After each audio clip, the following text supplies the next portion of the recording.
मेरे प्यारे students, welcome to Mathological. This is the 34th session of our CAT DRR 100 series. Start करते हैं session and in this series we are doing total 100 DRR sets for CAT examination. Start करते हैं एक और beautiful session and if you have not already subscribe to the channel then subscribe to the channel, also press the bell icon और साथ में session को भी like कर देना।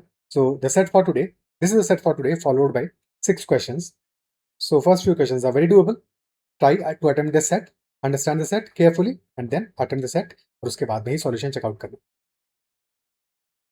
सो समझते हैं सबसे पहले सेट को।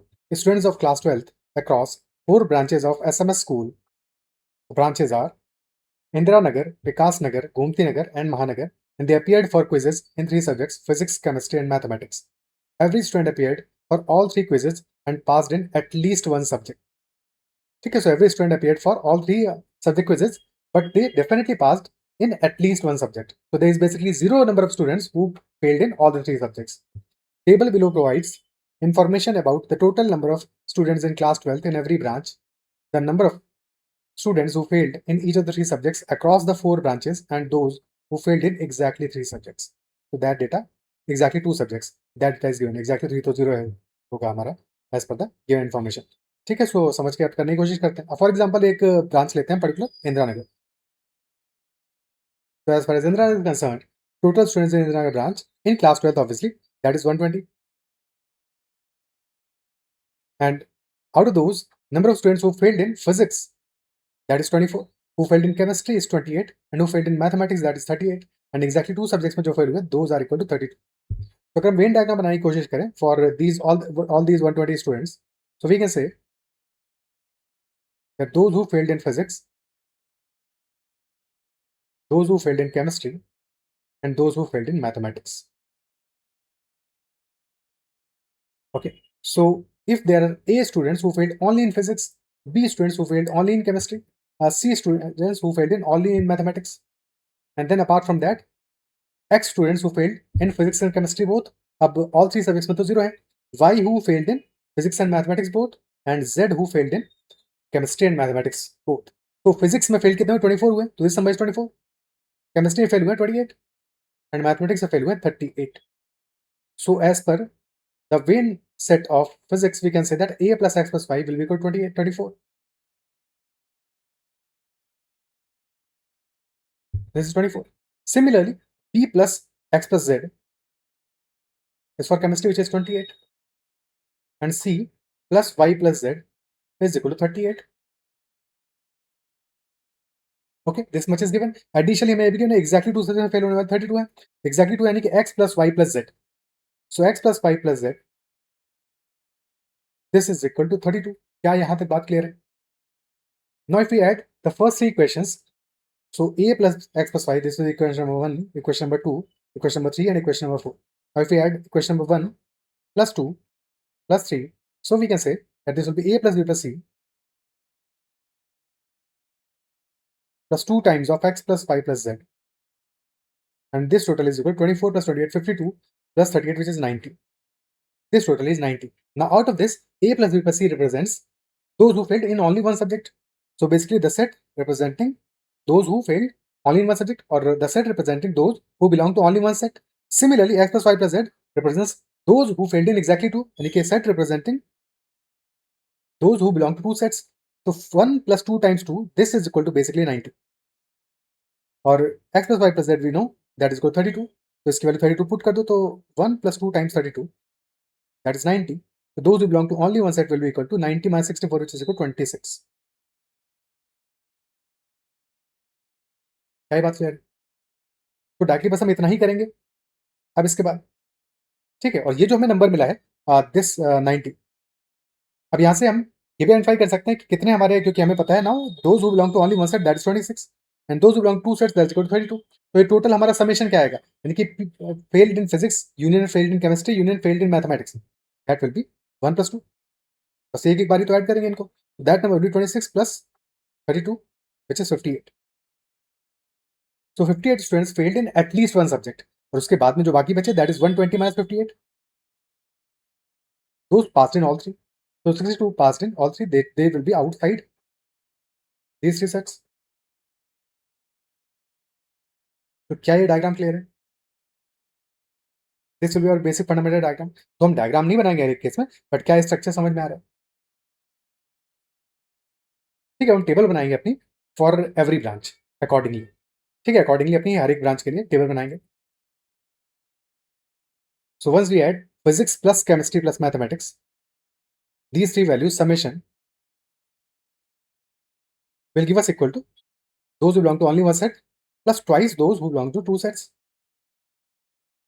और फिर if we subtract this value twice, then we'll be getting those who belong to only one set. ठीक है, सो पहले तो 1 plus 2 times those who belong to twice sets, that value will be for Indira Nagar, that is 24 plus 28 plus 38, that is 90. For Vikas Nagar, that is 31 plus 35, 66 plus 42, that is 108. For Gomti Nagar is 45 plus 52, that is 97 plus 47, 97 plus 7, 104 plus 40, 144.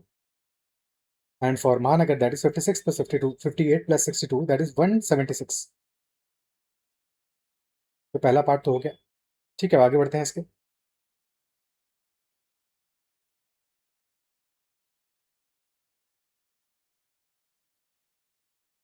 Now we have to find those who filled in exactly one subject. So that we can obtain by subtracting this column twice from this value. So 90 minus 2 into 32, 90 minus 64 will be 26. So 26 filled in exactly one subject from Indiranagar branch. Now for Vikas Nagar, that will be 108 minus 76, so that will be 32. For Gomti Nagar, 144 minus 108, 36. And for Mahanagar, 176 minus 132, that is 44. Now last value, those who passed in all three subjects.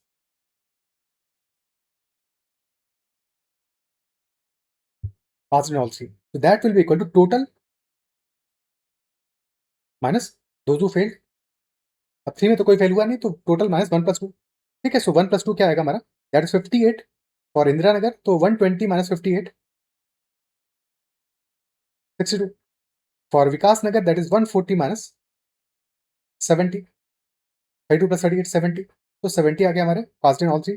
For Gomti Nagar that is 175 minus 54 plus 36, that is 90. So that is equal to 85. And lastly, for Mahanagar, that is equal to 44 plus 66, that is 110. 210 minus 110, that is equal to 100. तो table हमारा complete हो गया है। अब questions पे चलते हैं। First question, how many students in Indira Nagar branch of SMS school failed in only one subject? Failed in only one. अब देखो, फेल्ड और पास वाला ही मामला समझ लेते हैं। सीधी सी बात है कि हमें कहीं पे किसी क्वेश्चन में पास का इन्फॉर्मेशन दिया होगा, कहीं पे फेल्ड का दिया होगा। अगर हम कह रहे हैं कि failed in 0, that implies passed in all three, because 3 ही क्विज है, तो passed in 3. If you are saying failed in 1, तो that means passed in remaining 2, क्योंकि टोटल सब्जेक्ट्स 3 हैं। फेल्ड इन 2 तो पास्ड इन 1 सब्जेक्ट, और फेल्ड इन 3 तो passed in 0. But we know कि फेल्ड इन 3, दैट ये वैल्यू 0 है हर एक केस में, क्योंकि सारे के सारे students have passed in at least 1 subject. तो हमारा जो डेटा होगा क्वेश्चन में, वो बेसिकली इन्हीं 3 पे ओवर राउंड करेगा, बाकी तो हमारा फेल्ड इन 3 वाला कोई केस ही नहीं. First question, how many students in Indira Nagar branch of SMS school failed in only 1 subject? तो only 1 subject for Indira Nagar branch, that value is 26. So for first question, answer is 26. For second question, how many students passed in all 3 subjects across all 4 branches of SMS school combined? Passed in all 3. So that will be total of last column. Last column value is 62 plus 70, 152 plus 85. So 157 plus 80, 237. एक second. 62 plus 70, that is 132 plus 85, that is equal to 217 plus 100, that is 370. So total students, those who passed in all 3 subjects across the branches, that is 370 for question number 2. And third question, what is the ratio of number of students who failed in at least one in Vikas Nagar to those in Mahanagar? So Vikas Nagar at least one number हमारा क्या रहता? Vikas Nagar के लिए that number was 70, and for Mahanagar that number was 110. So 70 to 110 will be our answer, which is 7 to 11, which is option. तो first 3 straight forward questions. अब इसके बाद के क्वेश्चंस में ऑप्टिमाइजेशन करना पड़ेगा, थोड़ा मिनिमाइज मैक्सिमाइज करना पड़ेगा. तो question number 4, in the Mahanagar branch, if the number of students who failed only in mathematics is 10, then what could be maximum possible number of students who passed only in physics? ठीक है, passed only in physics. तो passed only in physics is same as, क्योंकि हमें सारा data failed में given है, failed in chemistry and mathematics only. Okay, failed only in mathematics is 10 और failed in chemistry and mathematics only का maximum possible number क्या होगा, that is what the question is suggesting. तो बनाते हैं for महानगर ब्रांच, डेटा लेते हैं पहले। तो महानगर ब्रांच का क्या है डेटा, हमारा 210 टोटल स्टूडेंट्स हैं, 56 फिजिक्स और 58 केमिस्ट्री। और क्योंकि बात फील्ड की ही हो रही है, डेफिनेटली एक में तो फेल हुआ ही होगा, तो हमारा डेटा इंपॉर्टेंट क्या है, तो से फेल वाला डेटा इंपॉर्टेंट है कि for Mahanagar 56, 58 and 62।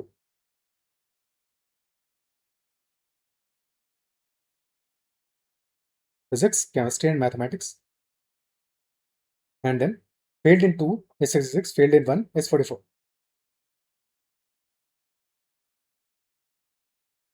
Okay, now we make the Venn diagram.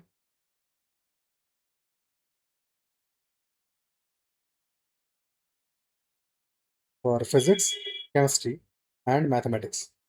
So 56 we failed in physics, 58 in chemistry, and 62 in mathematics. Additionally, 0 in all three.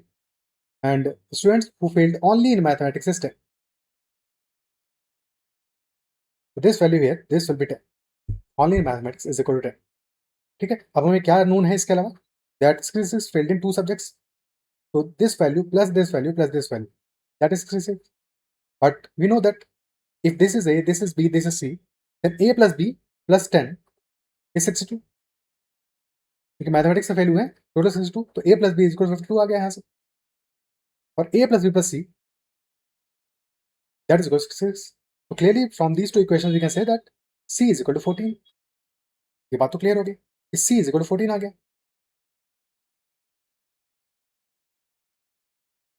Now we have to maximize those students who failed in chemistry and mathematics only. And basically we have to maximize value of B here. What can be maximum value of B?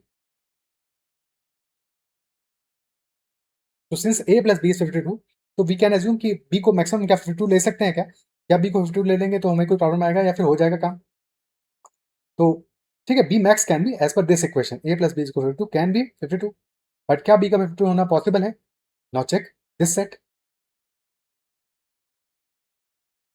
Now for chemistry set, those who failed in chemistry is equal to 58. अब 58 में से 14 तो यहीं आ गए. So even if this value is 0, even if this is 0, even then B can be at max 44. B has to be less than equal to 44. लेकिन maximum 44 हो सकता है, बट क्या B 44 होना पॉसिबल है? अगर मैं B को 44 ले लिया तो इज दैट पॉसिबल? अगर B हमारा 44 आ गया, in that case since A plus B is 52, so if B is 44, A will be equal to 8. ये 8 आ जाएगा. अब A की जगह 8 प्लेस कर दो, क्योंकि सारी कंडीशन जो हमारी सेटिस्फाई करनी चाहिए. This is 66, this should be 44. जैसे ही हमने A को 8 प्लेस किया, this is 8, this is 14, 14 plus 8 आ गया 22. टोटल फिजिक्स में नंबर है 56 जो फेल हुए हैं. Out of those 22 are failed in 2 subjects. तो 56 minus 22, that number will be 34. And hence 34 plus 10 plus 0, that will be 44. So yes, this is matching. So definitely B can be equal to 44. तो question से जो number पूछा है that will be 44. So those who passed only in physics or those who failed in chemistry and mathematics only will be at max 44. Maximum 44 होगा. Values तो कई सारी possible है, क्वेश्चन से मैक्सिमम ही पूछा है, तो maximum will be 44 in this particular scenario. क्या ही क्लियर है? ठीक है, नेक्स्ट क्वेश्चन पे चलते हैं.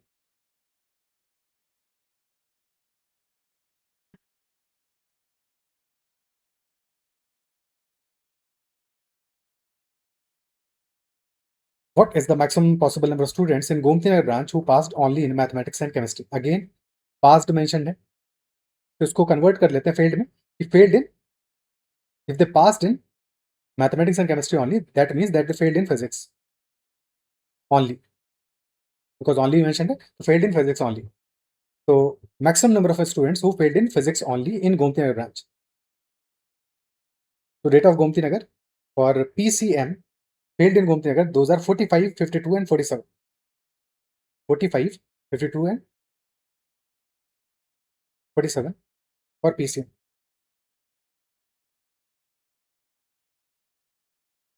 And set of 1, 2, that is 54 and 36, set of 1.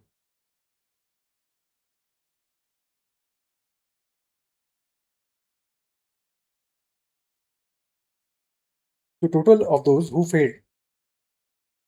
Failed in at least one subject that is 90 obviously. ठीक है, अगेन सेट बनाते हैं अपना for physics, chemistry and mathematics.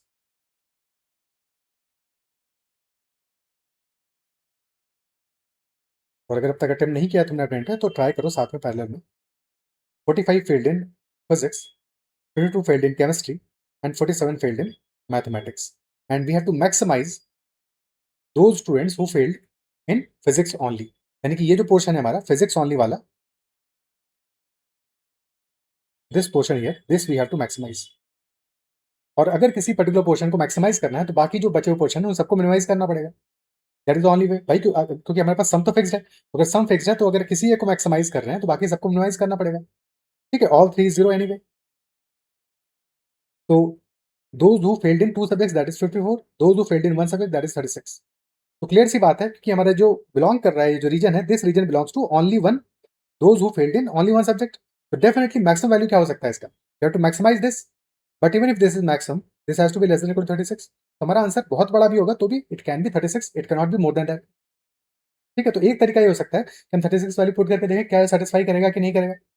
ठीक है, एक मेथड ये हो सकता है कि हमने यहाँ 36 वैल्यू पुट कर दिया। Now if this is 36, so definitely only chemistry failed 0, only mathematics failed will be equal to 0। और फिर हमें बाकी अरेंज करना है 54 को, ये अरेंज हो पाएगा कि नहीं हो पाएगा। ठीक है, अब 54 कैसे अरेंज करेंगे ये सोचना है। ठीक है, कि इसको हम कैसे अरेंज करने वाले हैं। So in mathematics and chemistry only mathematics and only chemistry is 0, यानी कि दैट इंप्लाइज कि मैथमेटिक्स और केमिस्ट्री के बीच का जो कॉमन है वो अच्छा खासा मैक्सिमम होना चाहिए, at max as possible under the given constraints. So दिख रहा है हमें मैथमेटिक्स में एलिमेंट्स है 47, केमिस्ट्री में एलिमेंट्स है 52, तो मैक्सिमम कितना हो सकता है, इट कुड बी 47। बट अगर हमने 47 रख दिया, if 47 failed in both mathematics and chemistry, in that case हमें 7 और चाहिए, क्योंकि टोटल 2 सब्जेक्ट में फेल होने वाले 54 है, 7 और चाहिए होंगे। अब वो 7 कहाँ से लाएंगे। ठीक है, 7 कहाँ से लाएंगे, क्योंकि मैथमेटिक्स में तो 47 को हमने सारे के सारे को यहीं फिट कर दिया। अब केमिस्ट्री 52 है which is 47 plus 5, isn't it so? तो 5 और हमें मिल सकते हैं, those 5 can fail in chemistry as well as physics. तो चलो 5 हमने यहाँ पे प्लेस कर दिया। स्टिल हमें 2 और चाहिए जो कि मिल नहीं पाएंगे इस केस में, 2 और हमें मिल नहीं पाएंगे, बिकॉज अब मैथमेटिक्स वाला तो पूरा हमारा एग्जॉस्ट हो चुका है 47 नंबर, यानी कि ये वाला केस तो पॉसिबल नहीं होगा। ठीक है, बट क्या कोई और केस पॉसिबल हो सकता है, बिल्कुल हो सकता है। अब कैसे हम अरेंज करेंगे इनको। ठीक है, क्योंकि हमें क्या क्या करना था, देखो 3 सेट थे हमारे पास, 54 हमें सम बनाना है। तो one set was physics and chemistry, one was physics and mathematics, one was chemistry and mathematics. Total sum बनाना है 54 हमको। और क्योंकि हमें ऑब्वियस सी बात है कि हमें इस नंबर को मैक्सिमाइज करना था, हमने मैक्सिमम ले ही लिया है। पर अगर नहीं भी लिया होता यहाँ पे, ठीक है, नहीं भी लिया होता दोनों ही केस में, ऐसे समझो हमने मैक्सिमम इसको लिया हुआ है, बट मान लो हमने इसको मैक्सिमम नहीं लिया होता। ठीक है, दोनों बातें समझ में आ जाएंगी। हमने अभी मान लो इसको मैक्सिमम नहीं लिया हुआ, बट हमें अल्टीमेटली अगर टोटल सम है फिजिक्स है फिजिक्स का, क्योंकि यहाँ पे हमें टोटल फिजिक्स का सम गिवन दैट इज 45, कि those who failed in physics is 45। अब हमें मैक्सिमाइज करना है इस पोर्शन को, तो दिस इंप्लाइज कि बाकी सब कुछ मिनिमाइज करना है, कि ये दोनों भी मिनिमाइज करने पड़ेंगे। तो those who failed in physics and chemistry, इनको भी मिनिमाइज करना है, मिनिमम करना है। Those who failed in physics and mathematics, इनको भी मिनिमम करना है। इन दोनों को मिनिमम करना है, और अगर इन दोनों को मिनिमम करना है तो this value should be maximised also, क्योंकि भाई दोनों इन तीनों का सम तो 54 है, वो तो फिक्स्ड है। तो डेफिनेट सी बात है कि in that case we have to maximise those who failed in mathematics and chemistry. अब मैक्सिमम इस नंबर को बना सकते हैं तो 47, ये तो हमने पहले ही देख लिया, क्योंकि 47 और 52 में मिनिमम वैल्यू आ रहा है 47। तो at max there can be, at max there can be 47 students who are common in both, यानी कि those who failed in mathematics and chemistry. But जैसे हमने 47 ले लिया तो हमने देखा था वहां पे कि उस केस में हमारे पास 5 ही बच जाते हैं फॉर केमिस्ट्री एंड फिजिक्स। एक second, P and C, P and M, और पी एंड, ये गड़बड़ क्या हो रहा है यहाँ पे। ठीक है, पी एंड सी हो गया, पी एंड एम हो गया, और सी एंड एम हो गया। पी एंड सी वाले केस में हमारे पास फिर 5 ही बच जाते हैं, उल्टा लिखा हुआ है, दिस इज नॉट 47। ठीक है, एम एंड सी यानी सी एंड एम में हमारा मैक्सिमम अगर हमने 47 रख दिया तो इन दैट केस हमारे पास 5 ही बच पाएगा पी एंड सी में, और फिर यहाँ पे 0 हो जाएगा, और टोटल हमारा 52 आएगा, जो कि हमें चाहिए 54, यानी कि ये वाला केस तो डेफिनेटली पॉसिबल नहीं है। अगर 47 को कर देते हैं 46, क्योंकि यहाँ से अप्रोच क्लियर हो जाएगा। अगर मान लो ज्यादा भी हमें नीचे जाना होता तो एक बार अप्रोच हमें क्लियर हो जाए, पैटर्न क्या बन रहा है हमारा, तो चीजें आसान हो जाती है। अगर हमने एक डाउन किया यहाँ पे 46 किया, तो हमारे पास एक एलिमेंट अवेलेबल है फॉर मैथमेटिक्स एंड फिजिक्स, तो वहाँ पे कॉमन ले सकते हैं, मैथमेटिक्स एंड फिजिक्स में एक हमने कॉमन ले लिया। क्योंकि एक हमारे पास 47 के बाद में बच गया। ठीक है, सिमिलरली केमिस्ट्री में पास 52 में से 46 को हमने ऑलरेडी कॉमन ले लिया मैथमेटिक्स और केमिस्ट्री में, तो 6 बच गया वहां पे, तो 6 कॉमन ले सकते हैं फिजिक्स के साथ में। अब नंबर हो गया 6 + 1 + 46 दैट इज 53, यानी कि एक का इंक्रीज आ गया टोटल में।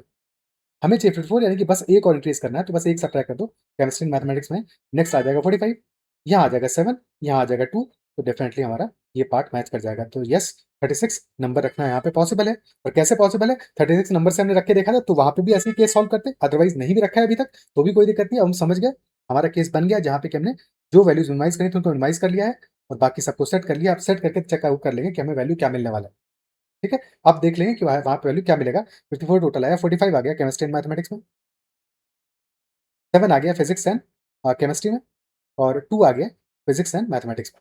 ठीक है, so 7 + 2 is 9, 45 - 9 that is equal to 36, और यहाँ वैल्यू आ जाएगा 47, तो 0 आ गया, और दिस इज ऑल्सो 0। ठीक है, अब ये देखो, ये समझना मेथड इसलिए भी इंपॉर्टेंट था क्योंकि हमेशा जरूरी नहीं कि हमें वैल्यू जो मैक्सिमम है 36 यही वैल्यू मिले, कोई और वैल्यू मिल सकता था। That is why this method is also important, ये समझ के हमें अल्टीमेटली मिनिमाइज करना है तो वैल्यू बाकी सबको, सो दैट हमारा जो वैल्यू हमें डिजायर्ड है उसको मैक्सिमाइज कर सके। So answer in this case will be 36 और those who failed only in physics. क्या अप्रिशिएट कर पा रहे हो?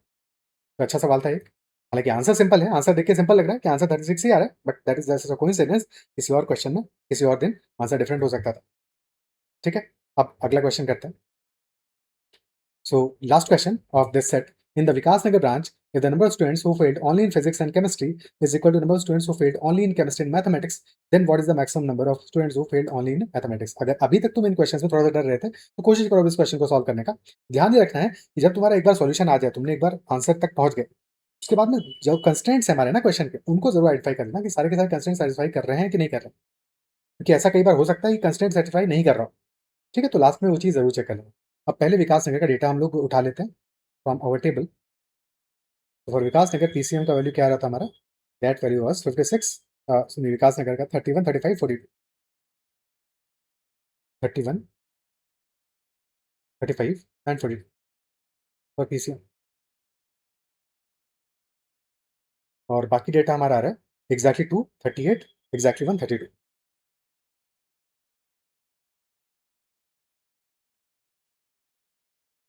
And question says number of students who failed only in physics and chemistry, यानी physics and chemistry only, this is same as number of students who failed in chemistry and mathematics।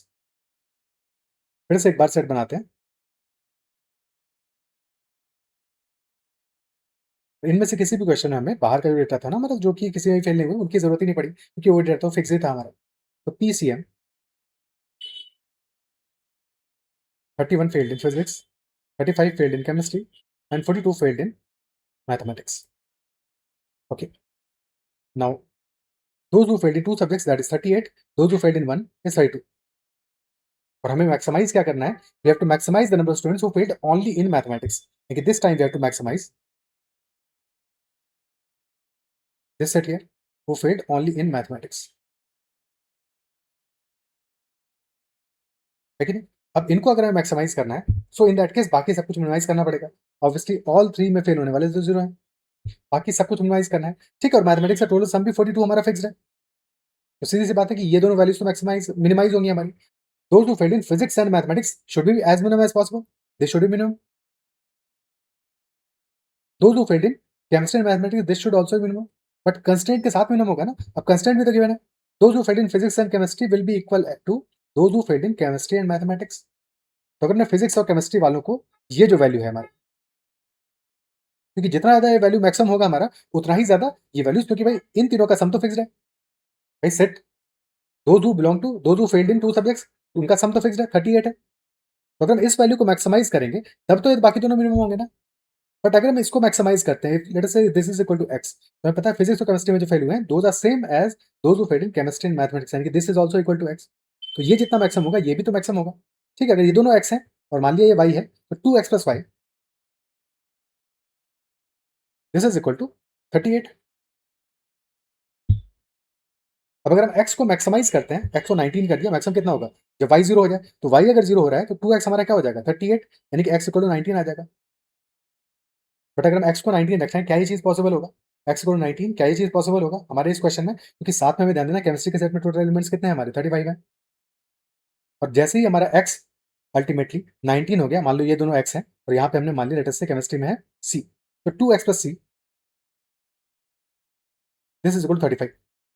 तो इसके as per this condition if we take x equal to 19 तो सी तो negative आ जाएगा ना फिर, तो ये वाला केस तो पॉसिबल नहीं होगा। तो as per this 2x plus सी, अगर 35 आ रहा है तो x का वैल्यू मैक्सिमम कितना हो सकता है, 17 हो सकता है।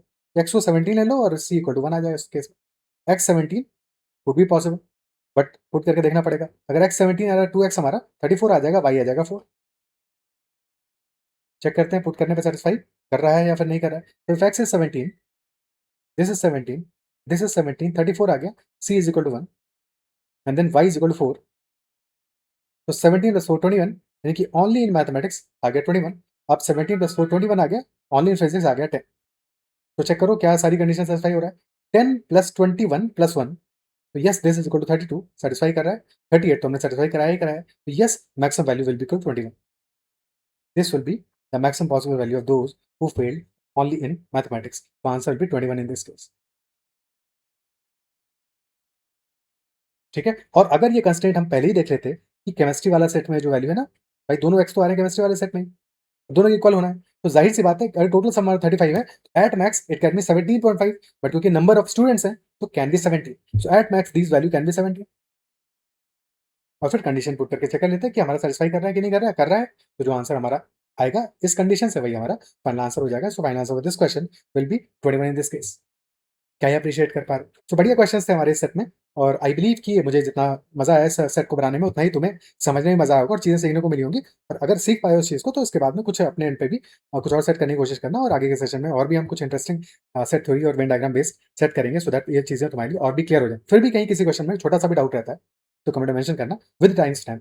ये ध्यान रखना कि कई बार कई लोग डाउट मेंशन करते हो और बहुत प्रॉब्लम होता है अगर डाउट तुमने बिना किसी टाइम स्टैम्प के मेंशन किया है, क्योंकि फिर यहाँ पे तो चलो ठीक है, ये तो सेट एक ही सेट है, बट स्पेशली मैथ पे जो सेशन बनाया और उसमें तुमने कहीं पे रैंडम डाउट पूछ लिया, वहाँ पे 10 सवाल है, 15 सवाल है, पता नहीं कौन से सवाल से रिलेटेड वो डाउट है, तो हमेशा कोशिश करो। फॉर एग्जाम्पल अगर इस पर्टिकुलर मोमेंट पे टाइम हमारा आ रहा है 27:20, ठीक है, 27 मिनट्स 20 सेकेंड्स, तो तुम डायरेक्टली हमेशा कमेंट करते समय हमेशा करो 27:20 पे ये डाउट था मेरा, ठीक है। So that way it will be much much easier for me,